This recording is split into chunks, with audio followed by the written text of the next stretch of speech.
अस्सलामुअलैकुम रहमतुल्लाहि व बरकातुहू।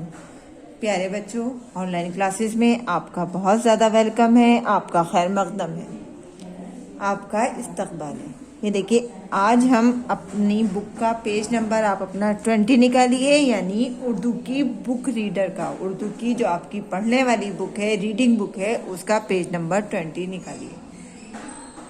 इसमें देखिए हमारा जो दे रखा है जानवर और परिंदों के घर, यानी एनिमल्स और बर्ड्स के घर के बारे में बताया गया है। लेकिन उससे पहले बताने से पहले मैं आप पढ़ेंगे हम लोग बिस्मिल्लाह और साथ में पढ़ेंगे इल्म बरकत की दुआ। पढ़िए मेरे साथ। बिस्मिल्लाहिर्रहमानिर्रहीम। रब्बी ज़िदनी इल्मा, रब्बी ज़िदनी इल्मा, रब्बी ज़िदनी इल्मा। ये देखिए, यहाँ पर हमारे कुछ एनिमल्स यानी कुछ जानवर बने हुए हैं। जानवर कहते हैं एनिमल्स को, और परिंदों यानी बर्ड्स। तो कुछ जानवर बने हुए हैं और कुछ हमारे बर्ड्स हैं। तो इन सब के हमें नाम और उनके घर आपको देखने हैं कि कौन सा जानवर, कौन सा एनिमल, कौन सा बर्ड किस घर में रहता है, कौन से घर में रहता है। सबसे पहले हमारी पिक्चर बनी हुई है किसकी? लायन की। देखिए कितना बड़ा लायन का मुंह है, और लायन हमारा कहाँ रहता है? डैन में। यह है इसका घर। और कहाँ? जंगल में। शेर रहता है जंगल में, और किस में? डैन में। और डैन किसे कहते हैं? गुफा को। ये देखिए लायन, और यह है इसका घर। इसमें यानी डैन में, गुफा में ये शेर हमारा रहता है। लायन कहते हैं शेर को, और डैन कहते हैं गुफा को। तो लायन कहाँ रहता है? डैन में, यानी गुफा में। उसके बाद दूसरा देखिए, ये है हमारा रैट। और रैट किसे कहते हैं? चूहे को। और चूहा हमारा किस में रहता है? बिल में, यानी होल में। क्योंकि चूहे जो है, तो कुछ भी हो, ये बिल में रहते हैं। और बिल को क्या कहते हैं? होल।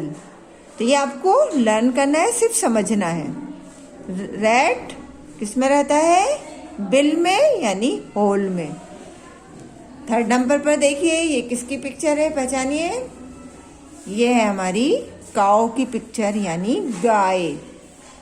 काऊ, गाय। और काऊ कहाँ रहती है? ये इसका घर है, ये झोपड़ी नहीं है, ये है हमारा शेड। यानी शेड में जो है, इस तरह का शेड पड़ा हुआ होता है जहाँ पर काऊ रहती है। और बहुत सारी काऊ एक साथ रहती हैं। क्या ये काऊ किस में रहती है? शेड में। काऊ के घर को कहते हैं शेड। नेक्स्ट देखिए, ये है हमारा मंकी। और मंकी किस पर बैठा है? पेड़ पर, यानी ट्री पर। तो मंकी हमारा कहाँ रहता है? मंकी का घर कहाँ पर होता है? बंदर का घर कहाँ होता है? बंदर का घर होता है पेड़ पर, यानी ट्री पर, क्योंकि बंदर या मंकी रहते हैं पेड़ पर। तो इसका घर होता है पेड़ पर।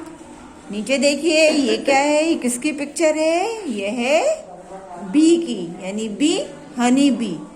हनी बी यानी शहद की मक्खी। और यह है इसका घर। ये कहलाता है, हिंदी में इसको कहते हैं छत्ता, और इंग्लिश में बोलते हैं इसे हनी कॉम्ब। और इसमें ये सब फूलों से रस चूस चूस कर इस छत्ते में जमा करती हैं और इसमें रहती हैं। तो ये क्या है? Honey bee. और हनी बी के घर को कहते हैं हनी कॉम्ब, यानी छत्ता। और इसमें होता है मीठा मीठा शहद, जो सभी बच्चों को बहुत अच्छा लगता है। ये देखिए, ये पिक्चर किसकी है? ये पिक्चर है फिश की। और फिश किसे कहते हैं? मछली को। और मछली कहाँ रहती है? पानी में, तालाब में या समुद्र में। ये देखिए, मछली रहती है पानी में, यानी वाटर में। फिश वाटर, यानी पानी में। और ये पिक्चर किसकी है? ये पिक्चर है बर्ड की, यानी चिड़िया। और चिड़िया कहाँ रहती है? अपने घोंसले में, यानी नेस्ट में। यहाँ देखिए, इसके 2 एग, छोटे छोटे से एग भी हैं। तो चिड़िया अपने कहाँ रहती है? बर्ड कहाँ रहती है? स्पैरो बर्ड रहती है अपने नेस्ट में, और नेस्ट में देखिए इसके अंडे भी हैं। तो एक बार से दोबारा से रिवाइज कीजिए मेरे। Lion, den, rat, hole, cow, shade, monkey, tree, honeybee, honeycomb, fish, water, bird, nest। और इन्हें अब हम उर्दू में पढ़ेंगे। शेर, गुफा, चूहा, बिल, गाय, शेड, बंदर, पेड़, शहद की मक्खी छत्ते में, मछली पानी में, और बर्ड जो है नेस्ट में। आप इनके घरों के नेम को यानी हाउस के नेम, बर्ड्स और एनिमल्स दोनों के लर्न कीजिएगा, और लर्न करने के बाद अपनी एक छोटी सी वीडियो या ऑडियो बना के मुझे ज़रूर सेंड कीजिएगा। अल्लाह हाफ़िज़।